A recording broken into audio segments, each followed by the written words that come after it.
Welcome to ప్రజా తీర్పు.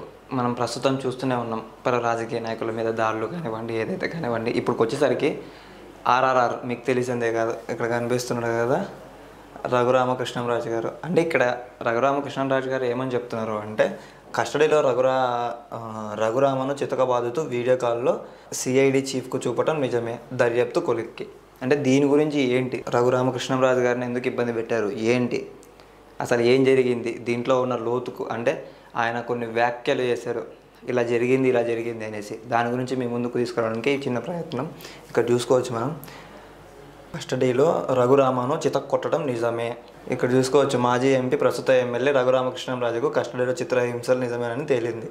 ఇందుకు సంబంధించిన సాక్ష్యాలు గుంటూరు పోలీసులో సేకరించారు. వైసీపీ ప్రభుత్వంపై విమర్శలు చేస్తున్న రఘురామకృష్ణంరాజుపై రాజద్రోహం కేసు పెట్టి నమోదు చేసి 14 మే 2021 అరెస్ట్ చేసి గుంటూరులోని సిఐడి కార్యాలయానికి అయితే తరలించారు ఆయన్ని. అంటే అప్పట్లో గత ప్రభుత్వం జగన్ గారి ప్రభుత్వంలో ఏదైతే ఉందో ఆ ప్రభుత్వంలో అక్కడికి పంపించేశారు ఆయన, అంటే గుంటూరులో ఉన్న స్టేషన్కి.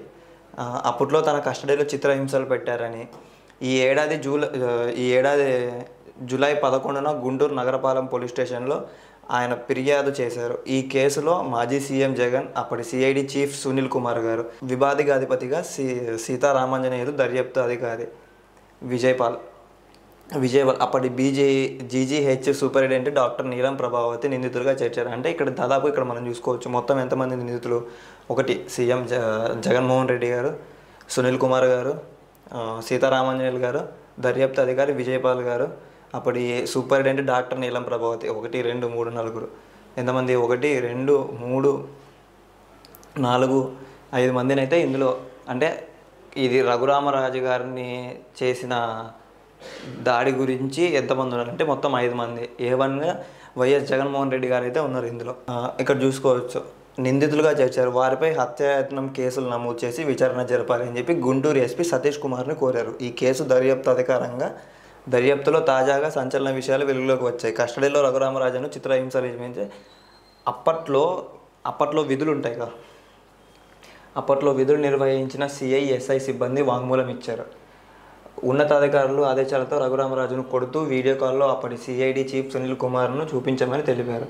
అయితే కొట్టమంటే అలా కాదు, అంటే మనం ఇక్కడ చూసుకోవచ్చు సునీల్ కుమార్ గారు, కొట్టమంటే అలా కాదు కొట్టాల్సిందే అని చెప్పేసి తన దగ్గర ఉన్న, అంటే తనకు సపోర్ట్ చేస్తూ ఉంటారు కదా కొంతమంది బ్యాక్ సైడ్లో, వాళ్ళని తీసుకొని వచ్చి, అంటే వాళ్ళు వచ్చింది కూడా విత్ ముసుగు వేసుకొని వచ్చి మరి ఆయన్ని కొట్టారు.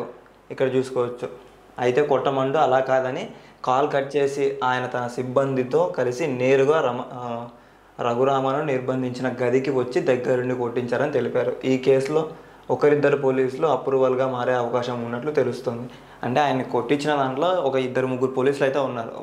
వారు అప్రూవల్గా మారితే జగన్కి ఏమైనా మెడ చుట్టుకునే అవకాశం ఉందంటారా? ఎందుకంటే ఇప్పుడు ప్రభుత్వం ఉన్నది టీడీపీ ప్రభుత్వం అయితే ఇప్పుడు ఉంది. మళ్ళీ ఒకవేళ జగన్కి మెడకు చుట్టుకుంటే నెక్స్ట్ ఎన్నికల్లో ముందుకు రాగలరా? ఇక్కడ ఇంకోటి చూసుకోవచ్చు, రఘురామను అరెస్ట్ చేసిన రోజు రాత్రి ముఖానికి ముసుగేసుకున్న 4 వ్యక్తులు సునీల్ కుమార్ కార్యాలయానికి వచ్చారని అక్కడ విధుల్లో ఉన్న సెంట్రీ వాంగ్మూలానికి ఇచ్చారు.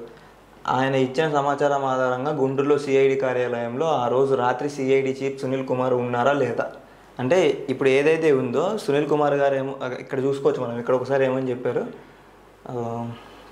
ఇక్కడ చూసుకోవచ్చు, రఘురామరాజును కొడుతూ వీడియో కాల్లో అప్పటి సిఐడి చీఫ్ సునీల్ కుమార్కు చూపించమని తెలిపారు. అయితే కొట్టమంటే అలా కాదు అని చెప్పేసి ఇక్కడ చెప్పారు, అంటే కొట్టమంటే అలా కాదు అని చెప్పేసి ఇక్కడ చెప్తున్నారు. కానీ ఇక్కడికి వచ్చేసరికి ఏమైంది, సునీల్ కుమార్ గారు కార్యాలయానికి వచ్చారు, అక్కడ విధుల్లో ఉన్న సెంట్రీ వాంగ్మూలానికి ఆయనకి ఇచ్చారు. ఆ రోజు రాత్రి సిఐడి ఆఫీస్ కాదు, అంటే ఇలా వచ్చేసి అంటే ఆయన ఉన్నారా లేరా, అంటే ఈ తప్పు చేసిన వాటిలో ఆయన ఉన్నారా లేరా అనే దాని మీద అయితే ఇక్కడ చూసుకోవచ్చు మనం. విచారణకు హాజరు కావాల్సినట్టుగా నోటీసులు పంపిన ఆయన అజ్ఞాతం వీడలేదు. ఆయన దొరికితే విషయాలన్నీ బయటపడతాయనే ఉద్దేశంతో అప్పటి పోలీసులు ఆయనను దాచిపెట్టి ఉంటారు అని చెప్పేసి అనుమానిస్తున్నారు. అంటే ఇక్కడ ఏంటి, మనం స్మార్ట్ ఫోన్ యూజ్ చేయొచ్చు ఏదైతే ఉందనుకో. ఇప్పుడు మన స్మార్ట్ ఫోన్ ఉంది, దీంట్లో ఎక్కడికి వెళ్ళినా ఏంటి మన లొకేషన్ ఉంటుంది, గూగుల్ డివైస్ ఉంటుంది, ఫైండ్ మై డివైస్లో కొట్టవచ్చు, మొబైల్ నెంబర్ ట్రాక్ చేయొచ్చు. ఇలా చేస్తే ఇబ్బంది అయ్యిద్ది అని చెప్పేసి ఏం చేశారు, ఇక్కడ చూసుకోండి, స్మార్ట్ ఫోన్ వాడితే లొకేషన్ గుర్తుపట్టే అవకాశం ఉండడంతో కీప్యాడ్ ఫోన్ వాడుతూ ఆయన తప్పించుకుంటూ తిరుగుతున్నట్టు పోలీసులు చెబుతున్నారు. ఇక్కడ బాగా ఇది ఒక్కటి మీరు బాగా అబ్జర్వ్ చేయండి. స్మార్ట్ ఫోన్ వాడితే లొకేషన్ గుర్తుపట్టే అవకాశం ఉండడంతో కీప్యాడ్ ఫోన్ వాడుతూ ఆయన తప్పించుకుంటూ తిరుగుతున్నట్టు పోలీసులు చెబుతున్నారు. రఘురామను చిత్రహింసలు గురి చేసిన విజయపాల్ నోరు మెదపకపోవడంతో అందుకు బహుమతిగా ఉద్యోగ విరమణకు కొన్ని రోజుల ముందు ఆయనను ఏఎస్పీగా ఉద్యోగం అనేది కల్పించారు. రిటైర్మెంట్ తర్వాత కూడా ఓ ఎస్డీగా తీసుకున్నారు. ఇక రఘురామరాజుకు పరీక్షలు నిర్వహించిన గుంటూరు వైద్యులపై ఒత్తిడి తెచ్చి ఆయన ఒంటిపై ఎలాంటి గాయాలు లేవని తప్పుడు నివేదికలు ఇప్పించినట్టు తాజాగా గుర్తించారు. అయితే ఆయన శరీరంపై రక్తపు గాయాలు ఉన్నాయని చెప్పేసి హైదరాబాద్లో సైనిక ఆసుపత్రి అప్పట్లో నివేదిక ఇచ్చింది. తాజాగా విచారణ అప్పట్లో రఘురామరాజుపై శరీరపై గాయాలు ఉండటమే నిజమేనని చెప్పేసి పోలీసులు కూడా వాంగ్మూలానికి కూడా ఇందులో చెప్పారు. ఏంటిది అంటే గతంలో రాక్షస పాలన ఉందే, ఇప్పుడు రాక్షస పాలన ఉందే, చంద్రబాబు గారు వచ్చిన తర్వాత ఎలా ఉంది, ఈ 100 రోజుల్లోనే ఎలా ఉంది, గతంలోనే ఎలా ఉంది, గతంలో వైఎస్ జగన్మోహన్ రెడ్డి గారు ఉన్నప్పుడు ఎలా ఉంది, ఇప్పుడు చంద్రబాబు గారు వచ్చినప్పుడు ఎలా ఉంది, అసలు ఏంటి అనేది మీ అమూల్యమైన కామెంట్ని కింద కామెంట్ చేయండి ఒకసారి. Thank you. చూస్తూనే ఉండండి ప్రజా తీర్పు.